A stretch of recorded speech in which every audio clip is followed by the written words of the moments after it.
There is so much money to be made in the coffee industry. I'm talking about companies like Starbucks. Starbucks is a holding of mine. I own it in my personal portfolio. They pay a really healthy dividend, and it's growing really quickly. They actually put cash in the pockets of their shareholders. I love this industry. I love this company.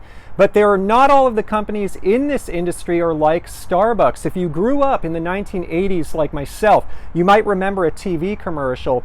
The best part of waking up is Folgers in your cup. Folgers used to be the coffee that people would brew in their homes. It was a budget-oriented coffee. People would get up in the morning, they'd get their Folgers, it would give them some energy to go to work. Times have changed. In the modern day, Folgers, it just isn't doing it for consumers anymore. Consumers are opting for more premium experiences like Starbucks. They enjoy going to Starbucks, or they enjoy having Starbucks in their own home through the products that Starbucks sells in supermarkets. Moreover, if consumers, maybe they want to be a little bit more budget, they don't want to enjoy Starbucks every day, what they're doing is they own Keurig machines, and they're getting the Keurig brands of coffees. And so companies like Folgers, which is owned by JM Smucker, it's on the decline. And so today's video is actually about two topics. Topic number one is I'm actually going to analyze the company behind Folgers. This is JM Smucker. This is a stock that's been on my watch list forever. A lot of dividend investors are looking at this company in 2018 because it is quote unquote on sale right now. And this will be a really exciting stock analysis. By the end of this video, we'll see. Should I buy JM Smucker? Should I not? I don't know. Going into the analysis, though, I'll tell you the trends are against this company. Just with brands like Folgers, it's as plain as day. Consumers in the modern age, Folgers is just not where it's at. I don't think it's going to make a comeback. I think this is where it's at, and this is where my money is. That being said, JM Smucker owns a portfolio of brands, so I look forward to going into all of their different brands, doing a little bit of financial analysis, and at the end of this video, we'll see if JM Smucker is a dividend stock that belongs in my portfolio or not. The second point of today's video, however, is to look critically. I need to look critically at my portfolio. I think everyone watching should do the same. When one invests for dividends and cash flow, it's not about today, tomorrow, 5 years from now. It's really looking in the future. It's looking out, because the compound interest, the magic of dividends, the cash flow, takes a little bit of time. And so I am investing for decades. I am investing honestly forever. I buy, hold forever, never plan to sell, actually looking generationally at my investments as well. And so I like to pick companies like McDonald's, my number 3 favorite company of all time. I'll link in the description below. Just did a video on this, and they just raised the dividend by 15%, by the way. Thug life. Awesome. I love this company. But anyways, they're not going anywhere. And so I need to pick companies like that are not going anywhere, that can hold forever. And so the question is, JM Smuckers, is that a company that is going to be standing the test of time with a brand like Folgers? We'll see. They have other brands as well, but you know, let's look into that. But the bigger picture question is, putting JM Smucker aside, I own 38 stocks in my portfolio. I need to look at those stocks. Are any of them at risk of being disrupted? Are any of them at risk of being the next Folgers? It's hard to forecast the future. I don't have a crystal ball, if you will, but I need to do my best. And I am basically saying that I think everyone in our community needs to do their best to understand if they have a long-term strategy, long-term dividend growth investment strategy. Are the companies that we own, are they really going to stand the test of time?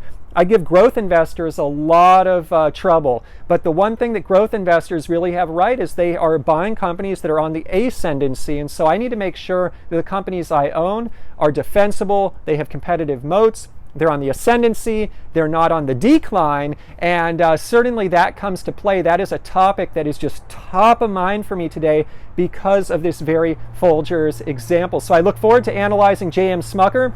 Let's get started.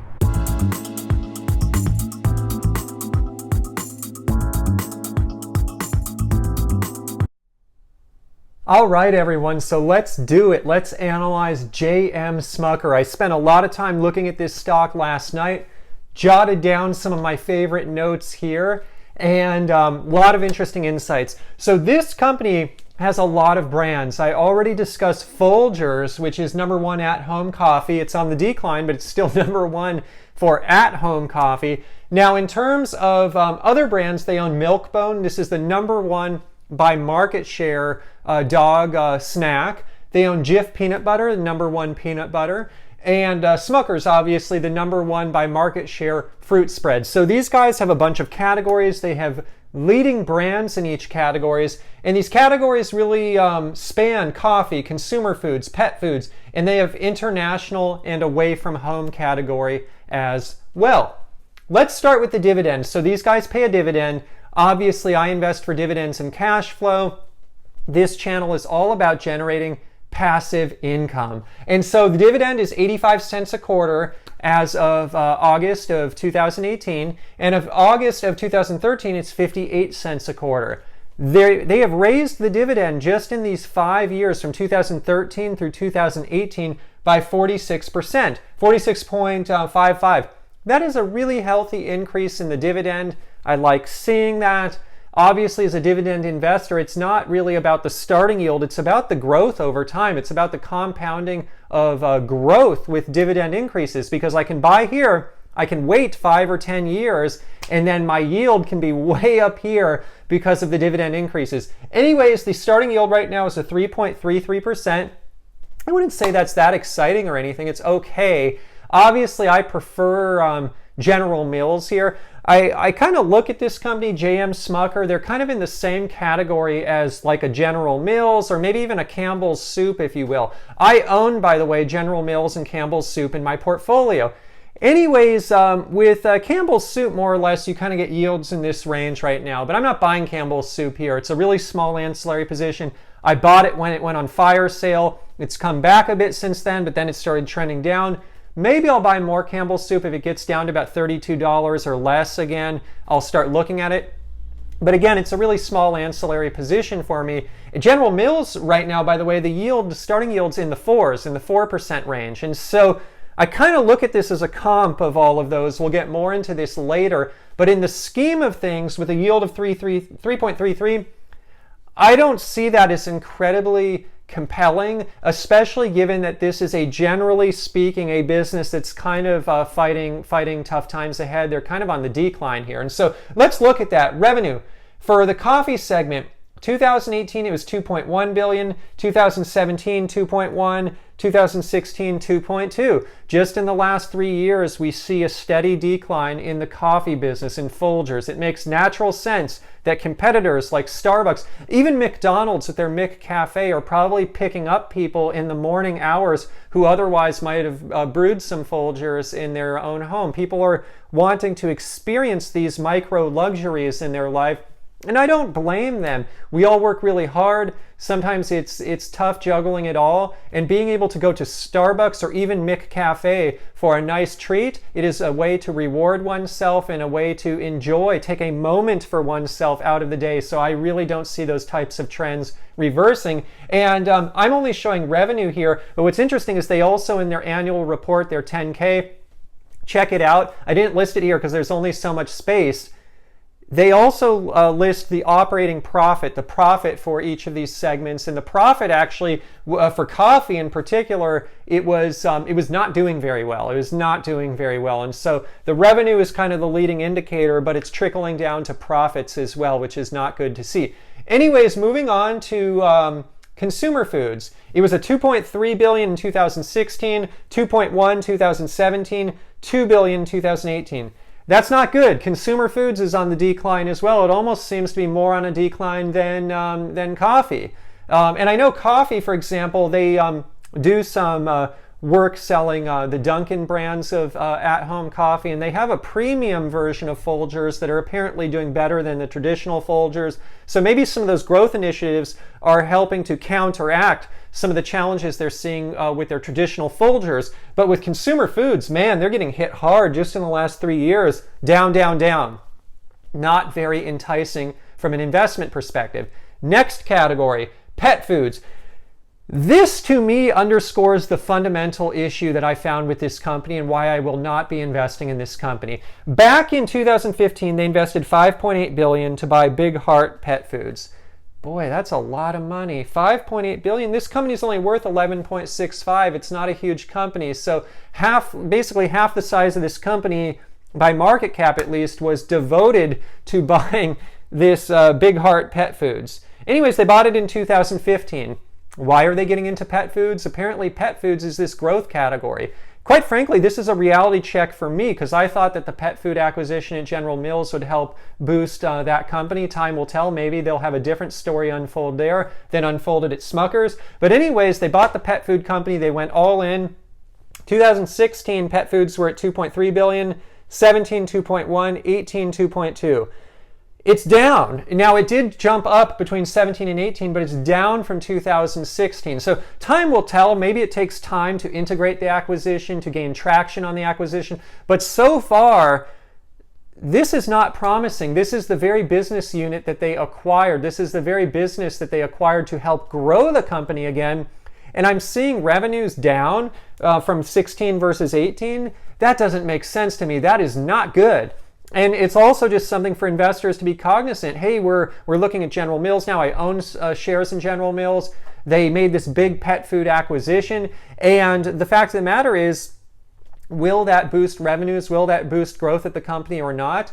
I hope it does. I am making the bet through my dollars. I'm buying shares knowing that I believe this company will turn around. That being said, if Smuckers is a leading indicator, it may be harder than General Mills thinks. It may be more difficult here. And what's interesting about this whole pet foods discussion is as of 2018, they're going to spend another 1.9 billion buying the Rachel Ray brand of pet foods. So they didn't learn their lesson with Big Heart Pet Foods. They're going at it again, or maybe they did learn their lesson, but maybe they're like, hey, we need more pet foods to boost this thing even more. And so out of all of this, look, I understand coffee's on the decline, consumer foods, but the pet foods, that was supposed to be the segment that boosts the company, that bolsters the company. They're making these big acquisitions. And in my opinion, seeing revenue shrinking over time at acquisitions that they're making strategically in pet foods that they're paying a lot of money for, that does not excite me as an investor. Now, the one bright spot with JM Smucker is international and away from home. It's kind of flat in revenue, but this doesn't tell the full story. It's the 1.1 billion all 3 years, but this just is rounded. I think when I looked at the more detailed numbers, it was actually showing some slight growth, and the profit numbers, if I recall correctly, looked good for international and away from home. So there's one segment out of the four that is showing some promise, but again, that is the smallest segment. And certainly, this company does not provide a lot of compelling reasons for me as an investor to buy them.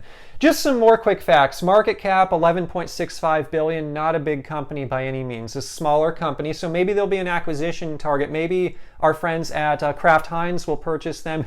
Who knows? It'd probably be a good thing for these guys at this point. Fiscal 19 EPS, the consensus analyst estimate is an 8.4 earnings per share. And if I take the current share price of $102, I divide by that forecasted EPS, I get a forward PE ratio projected of a 12.19. That's a pretty reasonable PE. Look, for a company like this, world-class brands, household names, well-diversified, yeah, it's on the decline. That said, I mean, look, they've been in business a long time. I'm sure they'll figure it out sooner or later. I think there's a lot of staying power there. Even though it's on the decline, it's not like this company is just going under. It's just a slow, kind of steady decline. And like I said, I think they probably will figure it out at some point with the strategic acquisitions they're making, with some of the new growth initiatives. That being said, 12, probably fair for something like this. Maybe it's a slight discount. I would say if it got to a PE of 10 or even 8, at that point I'd start looking, okay, yeah, it's a real deep discount or a reasonable deep discount. But at 12, yeah, maybe it's a discount. I think it's probably a discount. But I'll tell you, here's the deal. It all goes back to me to General Mills, Campbell's Soup, Smucker. In my portfolio, I only have enough of an allocation for these types, enough of an appetite for these types of companies. Most of the companies that I own, I would say, are quite a bit stronger than these types of companies. Companies like McDonald's, Starbucks, on the ascendancy, growing quickly, no brainer for me to allocate more money to them. I have a certain percentage of my portfolio that is allocated towards these consumer non-cyclicals that are kind of pure plays in the food space. And as I've shared, I own General Mills and Campbell's Soup. So for me, when it comes down to, and quite frankly, those are smaller ancillary positions for me. They're not huge positions, but I like having them. And I believe at a certain point, there is value in having them from a diversification standpoint. I believe if one is savvy and picks the right ones, they will turn themselves around at some point. I think they will innovate, they will get there. And a lot of them, quite frankly, are at compelling values right now in 2018 and have one of them at least, General Mills, has a really good starting dividend yield. For me, I just cannot rationalize adding Smuckers to my portfolio here, adding more exposure to this sector for a few reasons. One, I don't even participate, I don't use any Smuckers products. None of these products, we don't have them in our household. Whereas with Campbell's Soup, I've got a bunch of them. Whereas with General Mills, I've got a bunch of them. So first and foremost, it's hard for me to identify with this brand and take a position in this brand to actually go for it when I don't even really have firsthand experience with their products. I think the second thing is they don't have a lot of international exposure. It's really small. International away from home is just a drop in the bucket. One could probably say the same for some of their competitors, but that's something that that bothers me, that the only segment of the company that is showing any kind of growth is real small. And so that's an issue for me. I would say the other issue, quite frankly, is the debt. These guys have a bunch of debt. I don't know if I even list it here, but basically they've been racking up debt, and they've been racking up debt to do these acquisitions, and now I'm finding that the acquisitions may not even be as productive as anyone hoped for, such as the pet foods, the Big Heart pet foods.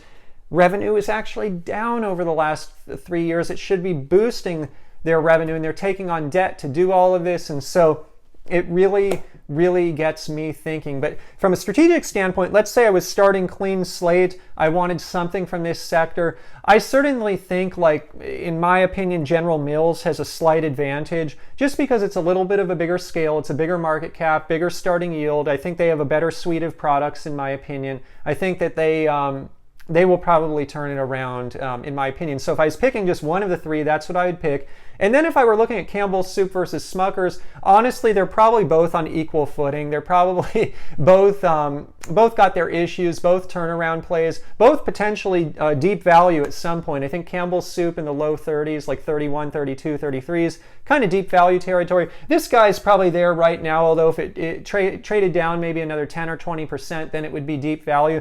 I could see someone picking one or the other, both more or less on somewhat of equal footing. The reason I identify with Campbell's Soup more, like I said, is one, they've got the iconic brand of Campbell's Soup, but two, I just use their products, I understand their products, and I see that as probably just a more natural fit for my personal stock portfolio. And that's what it comes down to sometimes, is there's a few options that one could buy, and it just makes sense to go for one or the other. So I'd be really curious, what do you think about Smuckers? Do you own Smuckers? Is it a company that you like? Is it something you own in your portfolio, something you're watching? Do you not like it? Would love to hear in the comments below. We have a thriving community here of dividend growth investors.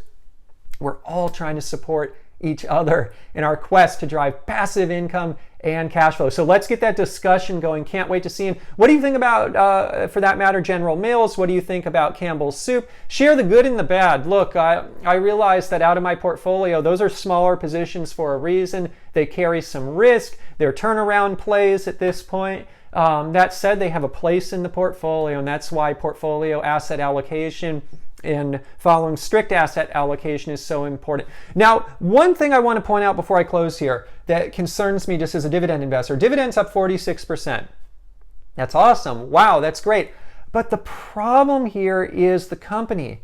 They're not growing quickly enough. The revenue and earnings, they're not growing quickly enough to support this. And so sometimes there's kind of a trap here. There's a trap with dividend investing. And when one invests for dividends and they just see a fast dividend growth rate, that's not enough. That's good, but it needs to be coupled. It needs to be coupled with revenue growth and earnings growth. You can't pay the bills with just revenue growth, so the earnings growth has to be there too. But if there's dividend growth without the earnings growth, at a certain point the payout ratio gets too high. The dividend could be at jeopardy. I certainly don't think the dividend's at jeopardy here because it's small to begin with. are reasonably small, reasonably conservative, so I don't think they're falling into that trap yet. But what I'm saying is, the way the dividend has grown so far, it's misleading as to the how prosperous this company has actually been over the last 5 years. The prosperity of this company certainly, in my opinion, doesn't warrant this kind of dividend increase, but it probably is just because the dividend started at such a low point that they're kind of bringing it up to market.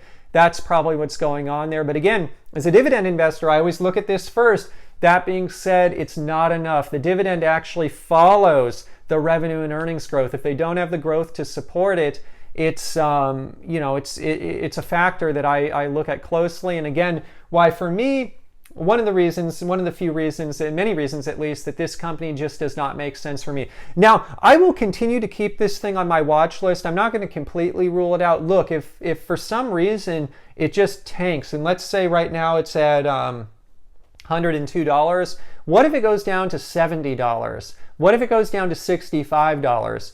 Probably won't happen, but if it does, I certainly may take a look at it there. And so that's what's fun about these stocks. This one, kind of like AbbVie. I did my recent video on AbbVie. I'll link in the description below. It's one of those things I've been on the fence. When I'm on the fence, I just don't do it. And so AbbVie, I would say I'm probably more a fan of the company at this point than this one, just because I feel like it has a more compelling starting yield. It has a very compelling valuation. It would give me more exposure to the healthcare space, which I think is an important space, and I'd like a little more exposure in my portfolio there. And that said, it comes with a lot of risks, but I can shoulder those risks. Anyways, this one, I got a lot of consumer non-cyclical, and quite frankly, I got stocks that are heavy in the snack foods like PepsiCo that are just way stronger than this. Pepsi, my number 2 favorite stock of all time. I'll link in the description below.